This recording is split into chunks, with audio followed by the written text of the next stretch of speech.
Sa kagubatang ito, imbis na huni ng ibon, kakaibang ingay ang nakuna ng video. Mula sa ibon na itim, mapula ang mata at may mahabang tuka. Bakit kaya nangangawa ang ibon? Ito ba'y nagagalit, umiiyak o nahihirapan? Nagagalit po siya. Gusto niya makawala kasi awak-awak siya sa leeg. Nasasaktan siya kasi sinasakal. Anong klaseng ibon yan at anong kanyang naging kapalaran? Sa kamay ng taong nakakuha sa kanya.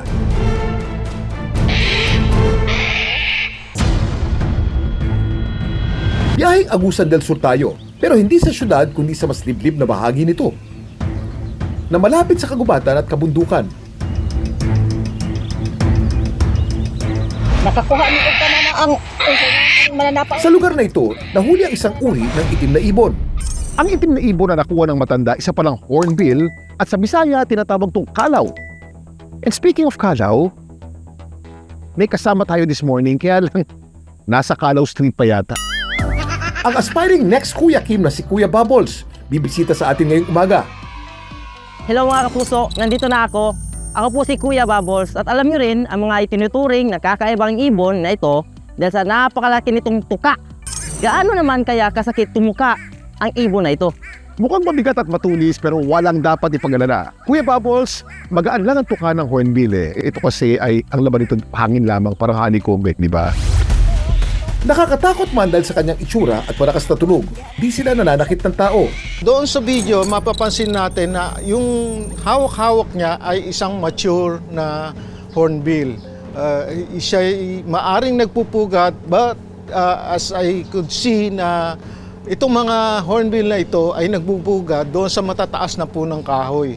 Ang tuka ng hornbill ay useful tuwing pumipitas ito ng prutas. Nangunguli ito ng maliliit na hayop at kung minsan, gamit din ito para ipagtanggol ang sarili. Isa pang kapansin-pansin sa ibong ito ang kanilang tila helmet ubok sa ulo na tinatawag na casque. Nakakatulong ito sa pagpapalakas ng kanilang mga tunog at para sa ilang uri ng lalaking hornbill, armas din ito sa pakikipaglaban tuwing mating season. Ang dami mong alam Kuya Kim at sana kayo rin. Yun, sinabi nila. Ang matandang babaeng makikitang kumuha sa ibon sa bahay na ito raw nakatira. Siya ang 70 taong gulang na si Lola Remedios. Nagtatanim lang po kami dito sa bukid ng mga mais, tsaka kamuti at saka kamuting kahoy. Nagsusumika po kami ng maigi para mabuhay kami dito sa bundok. Halos araw-araw na laman ng gubat si Lola Remedios. Papunta na kaming bukid. 1 oras at kalahati ang ginugugol sa paglalakad. Dito kasi ang daan patungo sa kanilang farm ng asawa.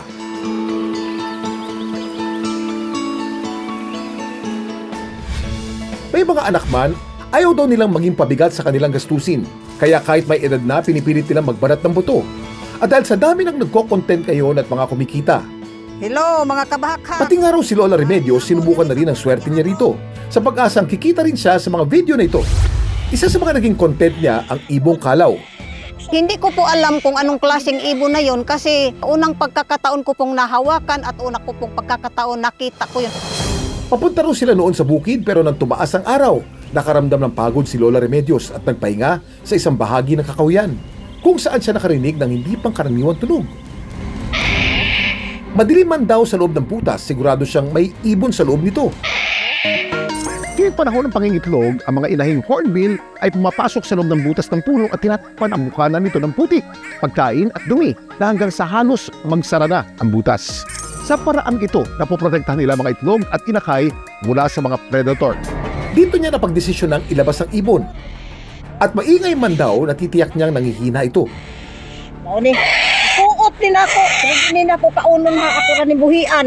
Naawa po kasi ako. Yung uso niya o anong bibig niya, nakaganon sa lupa. Parang matamlay siya. Kaya sa tingin ko, pinagmasdan ko siya. Parang may sakit talaga siya. Ang tunay na intensyon daw ni Lola Remedios, tulungan ng ibong magpalakas ng ilang araw bago ito pakawalan. Diyan ko inalagaan po dito yung ibon sa loob ng 2 araw po. Linagyan ko dito ng saging na hinog. Pagkalipas ng 2 araw, gumagano na yung pakpak niya. Nang makita lumalakas na ito, pinakawalan din ng matanda ang kalaw. Dito ko inilagay tapos yun, lumipad doon sa puno. Ibig sabihin ba niyan ang ginawa ni Lola Remedios nakakabuti o nakakasama? Nagpo-produce immediately ng stress.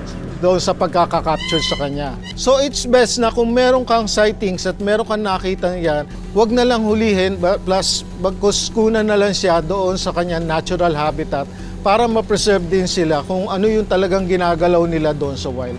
No wonder tinatawag silang hardinero ng kagubatan o forest gardeners. Ang dami mong alam, Kuya Kim. Hindi lahat ng kakaibang itsura dapat katakutan. At sa mga hayop, hindi lahat ng kaawa-awang tingnan dapat tulungan. Kung ako tatanungin, kay Lola Remedios, hindi na lang dapat na ginambala at hinayaan na lang.